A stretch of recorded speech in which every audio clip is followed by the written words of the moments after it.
की इस वीडियो में हम एक क्विक रिवीजन करने वाले हैं अपने बैंक रिकंसिलिएशन स्टेटमेंट चैप्टर की।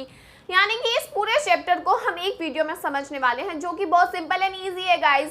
देखो सबसे पहले स्टार्ट करते हैं इसके बेस से। आपके पास इस चैप्टर में देखने को मिलती हैं दो बुक्स, एक होती है गाइस आपकी कैश बुक और दूसरी होती है आपकी पासबुक। ये होता क्या है आखिर? देखो आपका बैंक में अकाउंट होता है ना, बैंक में जब आपका अकाउंट होता है तो बैंक आपको पासबुक देता है नॉर्मली, ठीक है, अब उसे पासबुक ही कहते हैं। कंपनी भी जब अपना अकाउंट खुलाती है तो कंपनी खुलाती है करंट अकाउंट गाइस, उसके पास भी पासबुक होती है जो कि बैंक की होती है, ठीक है। जनरली कंपनी अपनी भी बुक्स मेंटेन करके चलती है क्योंकि कंपनी को अपनी सारी ट्रांजैक्शंस रिकॉर्ड करनी पड़ती है जर्नल में, आपको ये चीज़ पता है ना। तो कंपनी अपनी सारी रिकॉर्डिंग करती है और वो किस में करती है? कैश बुक में। At the end of the month जब कंपनी बैंक से स्टेटमेंट मंगाती है, यानी कि एक तरीके से कह लो पासबुक की जो स्टेटमेंट आती है हमारे पास अपडेट होकर मंथ की, और हमारे पास क्या होती है? Cash book. हम उससे बैलेंस जब मैच करते हैं तो वो मैच नहीं होता। मेरे हिसाब से मेरे अकाउंट में 1 लाख रुपए होने चाहिए लेकिन कंपनी कह रही है 80,000 है। तो जो मिसमैच हो रहा है ना गाइस, इसको ढूंढने को बैंक रिकंसिलिएशन स्टेटमेंट कहते हैं। यानी कि हमें गलती ढूंढनी है कि आखिर हमारा बैलेंस बैंक से क्यों नहीं मैच हो रहा, ठीक है। सो इसे अब हम ढूंढने निकलते हैं और बैंक रिकंसिलिएशन स्टेटमेंट बनाते हैं जो कि बहुत सिंपल सा फॉर्मेट है, प्लस माइनस और एक पर्टिकुलर्स का कॉलम होता है। यहाँ पर आप सारी डिटेल्स लिखते हो, ठीक है, और यहाँ पर आपको उस अमाउंट को प्लस करना है या माइनस। ऊपर आप bank reconciliation statement full form में लिखोगे, एज ऑन जिस मंथ की बना रहे हो उस मंथ की डेट आ जाती है, ठीक है। सो सिंपल सा फॉर्मेट है इसका। अब गाइस ये तो बहुत सिंपल से पार्ट था। अब हमारी जो बैंक का बैलेंस या कैश का बैलेंस हो सकता है वो प्लस माइनस दोनों हो सकता है, यानी कि कैश बुक का बैलेंस प्लस भी हो सकता है माइनस भी हो सकता है। सेम विद पासबुक, प्लस भी हो सकता है माइनस भी हो सकता है, ठीक है। प्लस को हम क्या कहते हैं गाइस? फेवरेबल बैलेंस, ठीक है, और माइनस को क्या कहते हैं? Unfavourable balance. यानी कि अगर आपका कैश बुक प्लस है फेवरेबल बैलेंस है, पासबुक प्लस है फेवरेबल बैलेंस है, यानी कि जो बैंक की स्टेटमेंट आई है पासबुक फेवरेबल बैलेंस है प्लस में है तो, और अगर माइनस में है तो अनफेवरेबल, यानी कि हमारे फेवर में नहीं है, हमारा बैलेंस नेगेटिव है, ठीक है। अब ये चीज़ समझ आ गई। अब जो भी हमें अमाउंट गिवन होगा, अगर प्लस में गिवन है तो हम प्लस में लिखते हैं, अगर स्टार्ट जब हम करते हैं, क्योंकि हमें कैश बुक से जाना होता है पासबुक पर या फिर पासबुक से कैश बुक, यानी कि आपको अपना बैलेंस उसके साथ मैच करना है।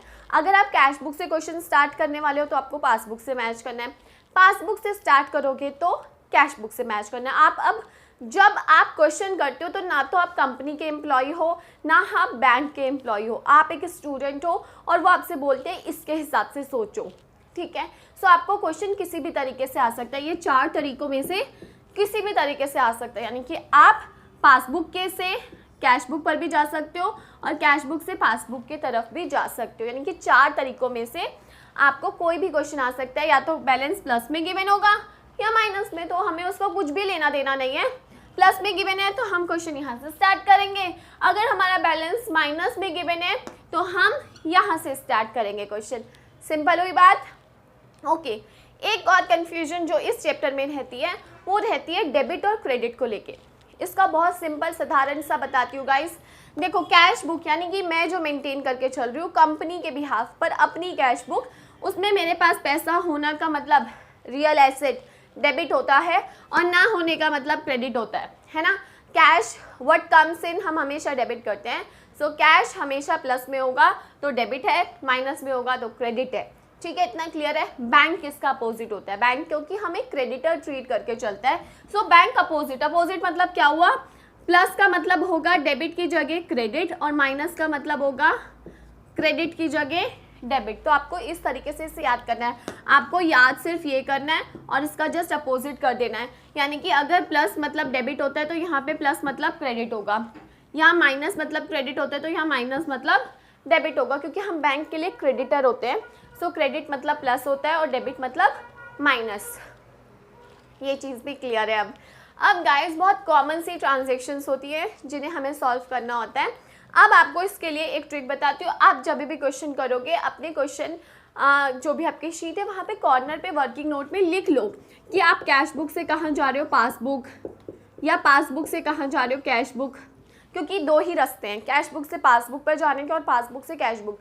तो आप किसी भी एक रास्ते को अपनाते हो और आप जिस भी रास्ते को अपनाते हो आप उसके हिसाब से सोचते हो। अगेन रिपीट कर रही हो, आप जिस भी रास्ते को अपनाते हो आप उसके हिसाब से सोचते हो। अगर आप कैश बुक से पासबुक पर जाना चाहते हो तो पासबुक के हिसाब से सोचोगे। अगर आप पासबुक से कैश बुक की तरफ जाना चाहते हो तो कैश बुक के हिसाब से सोचोगे। कैश बुक में हुआ है प्लस, हम प्लस करेंगे, कैश बुक में नहीं हुआ प्लस, हम नहीं करेंगे। अब इसका एक एग्जाम्पल इन ट्रांजैक्शन से समझते हैं, ठीक है। अब हम ले लेते हैं कैश बुक से हम जा रहे हैं पासबुक की तरफ। तो जब हम कैश बुक से पासबुक पर जाएंगे तो हमें किसके तरीके से सोचना है, पासबुक की तरीके से। देखो, check issued but not yet presented for payment. आपने चेक इशू कर दिया, यानी कि कैश बुक में आपने एंट्री कर दी। आप सबसे पहले कैश बुक मेंटेन करते हो, कैश बुक में एंट्री हो गई but not yet presented for payment. Bank ने अभी तक उसको माइनस नहीं किया, सो बैंक में अभी भी बैलेंस प्लस में है, so entry will be come into plus वाले आपके कॉलम में आएगी, ठीक है, क्योंकि बैंक में अभी भी वो पैसा पड़ा है, बैंक से नहीं निकला, ठीक है। Second, check deposited into the bank but not yet clear.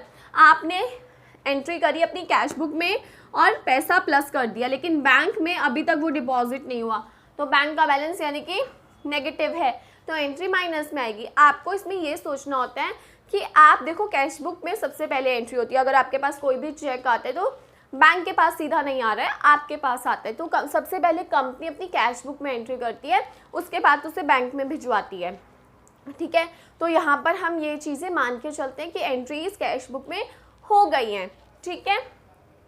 अब बैंक में गाइस इंटरेस्ट दिया जाता है, इंटरेस्ट मतलब हमें पैसा मिलता है। सो यहाँ पर अगर इंटरेस्ट मिलता है तो बैंक का बैलेंस तो प्लस में होता है, बट कैश बुक वालों को पता ही नहीं चलता, क्योंकि उन्हें तो मंथ एंड में जाके पता चलता है अच्छा बैंक से पैसा मिला था, तो क्योंकि बैंक का बैलेंस प्लस में है तो हम भी प्लस करेंगे। लेकिन अगर बैंक ने कुछ चार्जेस कट कर दिए, हम भी कट कर देंगे। हमें क्योंकि किसके तरीके से सोचना है, हम कहाँ जा रहे हैं, पासबुक के पास, तो पासबुक के तरीके से सोचेंगे। डायरेक्टली डिपॉजिटेड इनटू बैंक, अब किसी ने डायरेक्ट बैंक में जमा करा दिया तो बैंक का बैलेंस प्लस में है, हमें भी प्लस करना है। Dishonour of a bill discounted with the bank, यानी कि आपने बच्चे बैंक से डिस्काउंट कराया था एक बिल, तो आपने अपनी कैश बुक में उसे प्लस कर लिया, भाई पैसा आ गया। लेकिन एक्चुअल में जब बैंक उस पर्सन के पास गया कि भाई बिल के पैसे दे, तो उसने नहीं दिए, तो बैंक क्या करेगा, आपके अकाउंट में से पैसे कट कर देता है, तो पासबुक का बैलेंस नेगेटिव, तो नेगेटिव साइन आएगा, मतलब नेगेटिव जगह पर आएगा। तो गाइज इसको बहुत इजी वे में आप कर सकते हो, बहुत आसान होता है ये करना। बस आपको एक चीज़ ध्यान में होनी चाहिए कि आप कहाँ जा रहे हो। अगर आप पासबुक पर जा रहे हो सोचो पासबुक के हिसाब से, और अगर आप कैश बुक पर आ रहे हो, पासबुक से स्टार्ट होके कहाँ आ रहे हो, कैश बुक पर, तो कैश बुक के हिसाब से सोचो। कैश बुक में प्लस है तो प्लस करेंगे, कैश बुक में माइनस है तो माइनस करेंगे। इस हिसाब से आप अपने सारे क्वेश्चन सॉल्व कर सकते हो। और अगर नहीं, अगर आपको कोई प्रॉब्लम आती है, कोई प्रॉब्लम होती है, कोई एंट्री नहीं समझ आती, तो आप मेरे से इंस्टाग्राम पर और यूट्यूब पर शेयर कर सकते हो। Thank you.